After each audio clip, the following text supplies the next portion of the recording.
a espera de César Dargán. Creo que lo tenemos en línea ya, así es, tenemos a César Dargán, es el vicepresidente ejecutivo del Consejo Nacional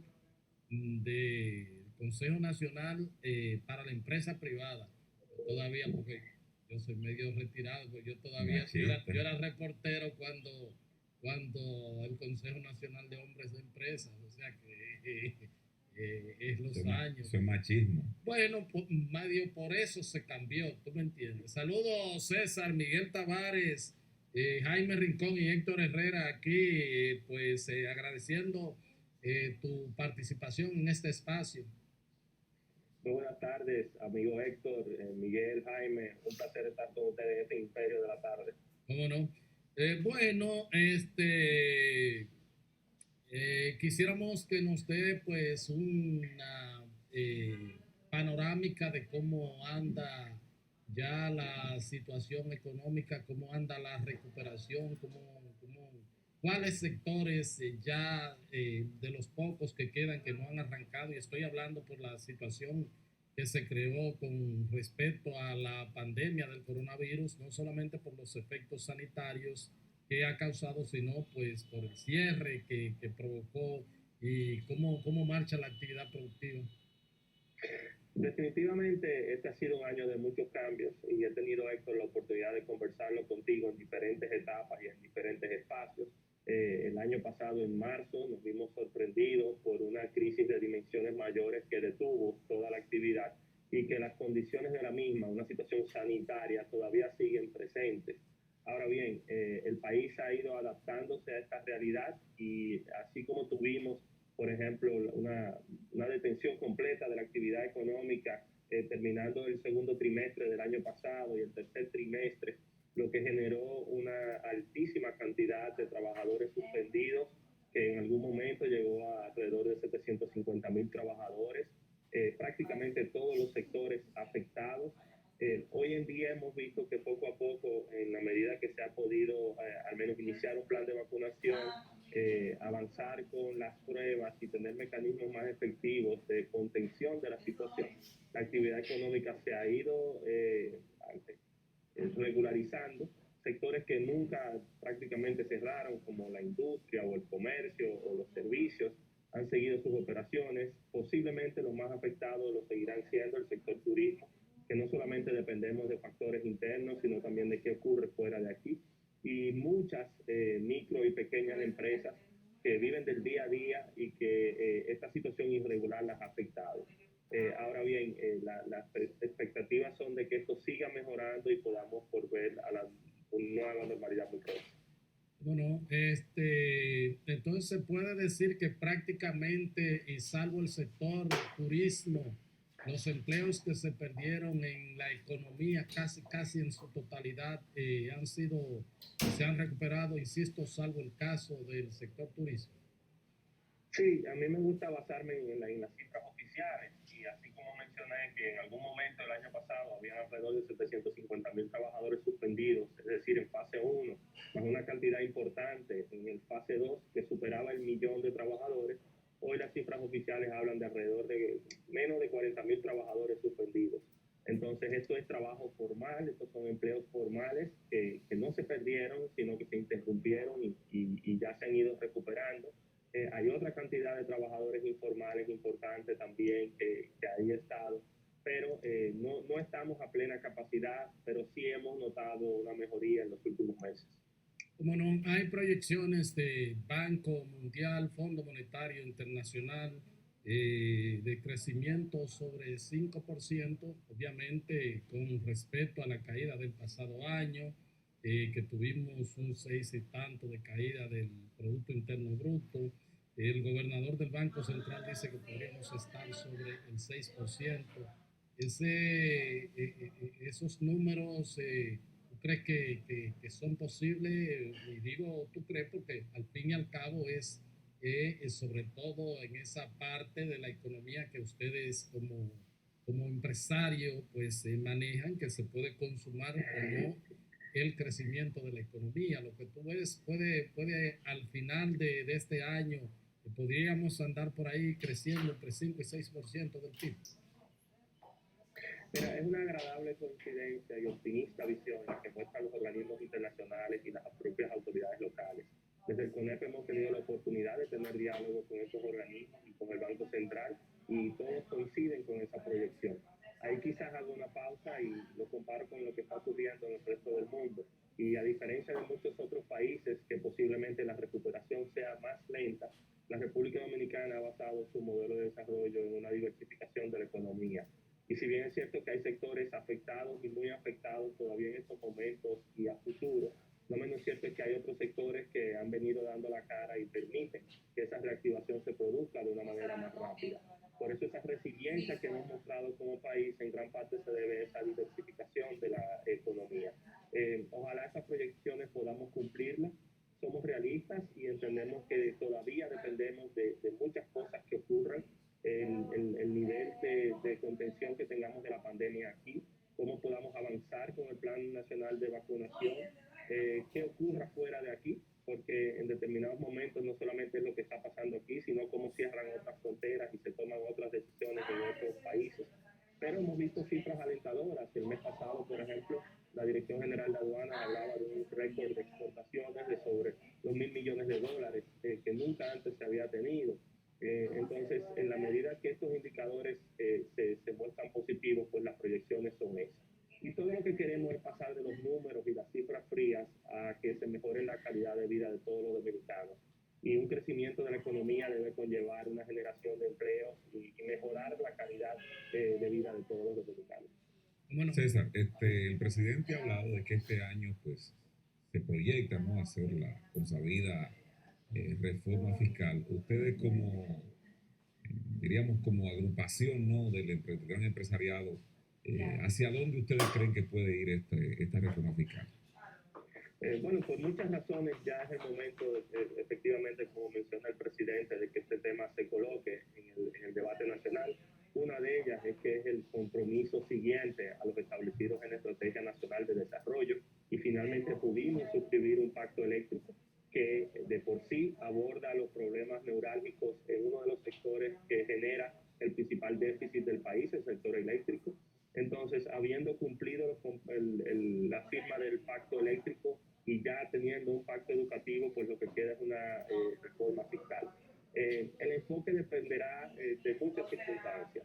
Durante años hemos hablado de qué está ocurriendo con la informalidad, con la evasión en la República Dominicana y cómo cualquier reforma que se produzca debe reducir esos niveles y, en consecuencia, lograr mayor recaudación.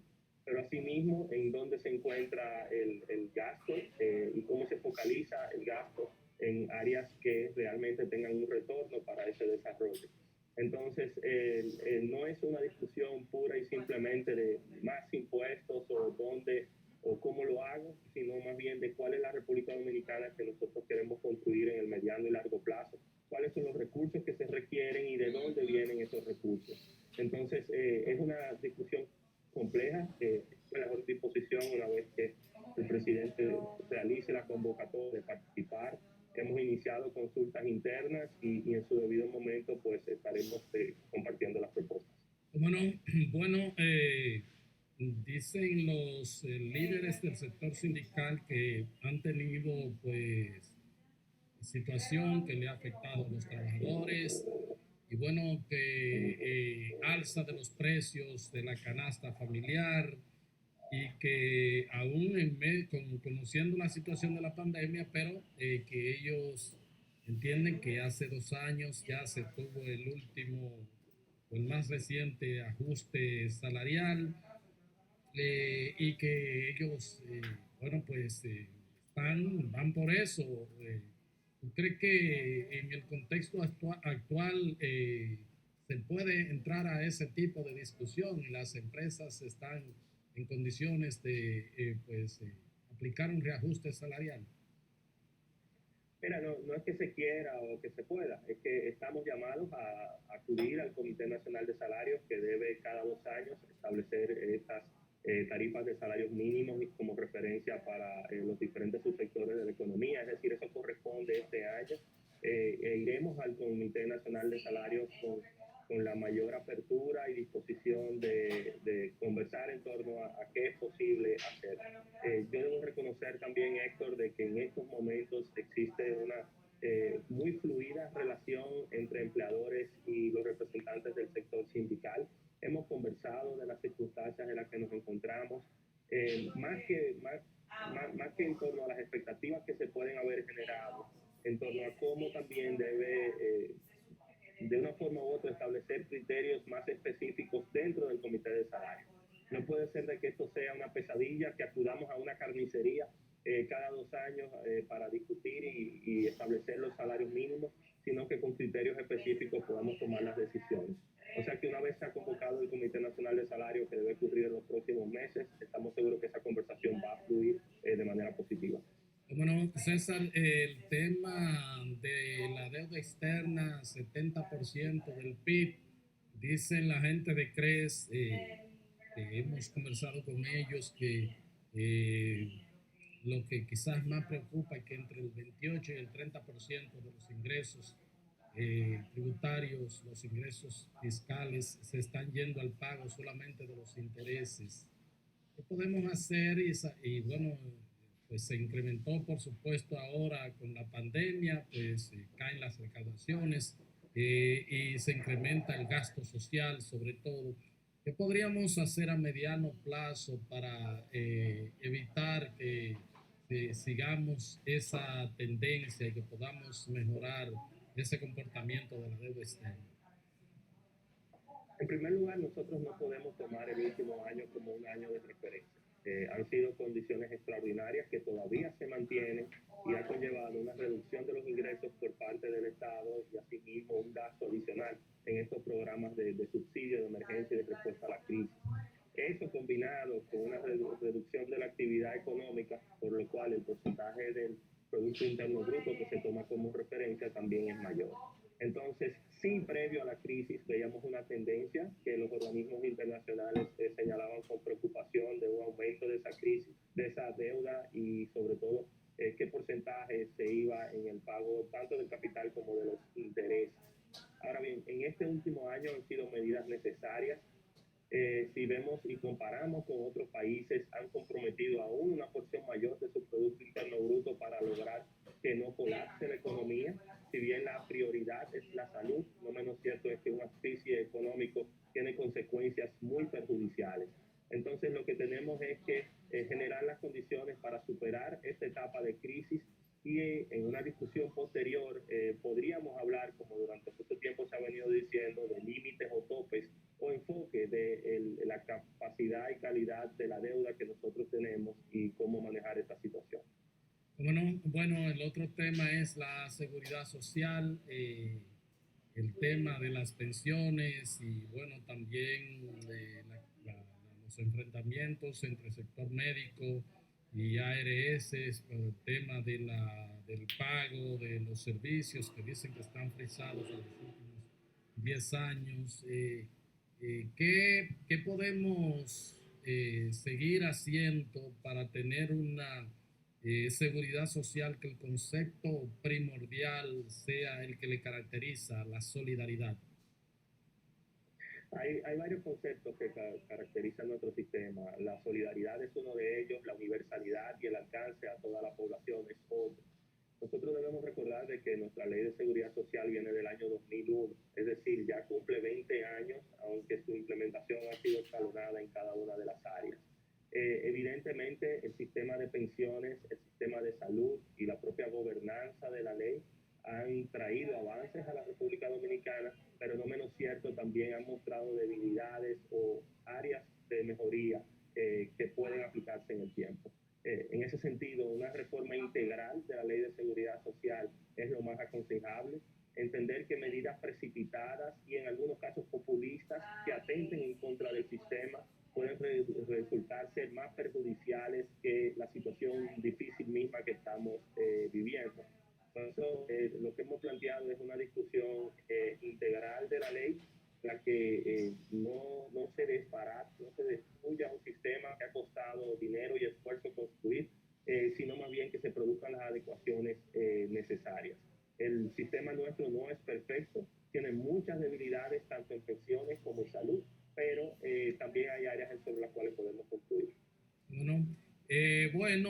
Tenemos, César, entonces, nueva Cámara de Cuentas, un poco la que sale criticada y hasta acusada por el Ministerio Público de prestarse a maquillar, a pues engavetar o a eliminar algunos ilícitos penales, algunas cosas, algunas inconductas más que ilícitos penales. Y bueno, reiteramos, eso está es objeto, de hecho, hasta hubo un allanamiento a la Cámara de Cuentas. ¿Cuáles son las expectativas que tienen ustedes como sector privado con respecto a esta escogencia de los nuevos miembros de la Cámara de Cuentas? Más bien, ¿qué esperan? Los ojos del país, no del sector privado, ni la sociedad civil, ni de los actores políticos, los ojos del país estaban puestos en este proceso por la importancia que reviste la Cámara de Cuentas para garantizar la transparencia, el cumplimiento de los procesos en cada una de las instituciones, el manejo de recursos públicos. Posiblemente esta discusión fue más sonora precisamente por una fragmentación que existe en el Congreso Nacional y por las diferentes visiones que se encontraban. Pero eso es normal en una democracia. Lo importante es que el resultado ha traído consigo una Cámara de Cuentas renovada, cuyos perfiles cumplen al menos con los requisitos formales establecidos para sus cargos. Sin embargo, más que celebrar o aplaudir, cae una gran responsabilidad en esos hombres y mujeres de poder fortalecer y recobrar la credibilidad perdida de la Cámara de Cuentas y al mismo tiempo renovarla y modernizarla. Si la Cámara de Cuentas no cumple con esas dos condiciones de fortalecimiento y modernización, no podrá cumplir su rol.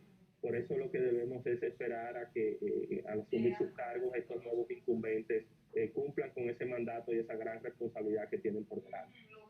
Los perfiles, que quizás ha sido lo más debatido, es importante que en otras elecciones pendientes, y me refiero al caso específico del defensor del pueblo, pues se garanticen esos criterios de independencia, de formación y de contar con las condiciones para ejercer el cargo. La independencia en este caso, César, la gente la pide o la visión que tiene es de los partidos políticos. Independiente de los partidos políticos. Sí, pero la independencia tiene que ser a nivel de otros estamentos que son, diríamos, tan apetecibles de tener representación, no solamente en ese tipo de órganos, sino también en otros órganos que también son igual de dañinos. Sí, Miguel, y si tenemos una lupa o un colador, y nos daremos cuenta de que todos los dominicanos, de una forma u otra, tenemos nuestra simpatía. Ahora bien, esa independencia de criterios y la capacidad y autonomía de poder ejercer esa función tan delicada que se le está delegando es lo que tenemos que tener en cuenta. Entonces, no es un tema solamente de la vinculación política, lo cual es un criterio importante a tener en cuenta para estas posiciones. Ser político, ser miembro, dirigente de un partido político no es un pecado. Al revés, nosotros debemos reconocer a quienes le dedican su tiempo y sus recursos a ejercer de manera decente la actividad política. Pero determinadas posiciones requieren esa independencia. Perdón, sobre todo en el caso tuyo, que una vez lo ejerciste, ¿verdad, César?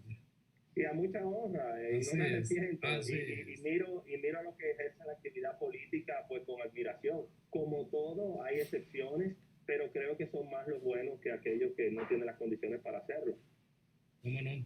¿Cómo no? César, ustedes, y es un reconocimiento que le dio el jefe de Estado, pero que todos aplaudimos y celebramos, de que como sector privado, aún en el momento en que estaban perdiendo plata, que estaba la situación económica difícil, también pues pelaron por los bolsillos para apoyar al gobierno, apoyar al país en la adquisición de compras de vacunas y de otros pues, requerimientos médicos muy importantes en el momento de crisis. Y ayer fueron reconocidos por el jefe de Estado en nombre tanto del gobierno como del país.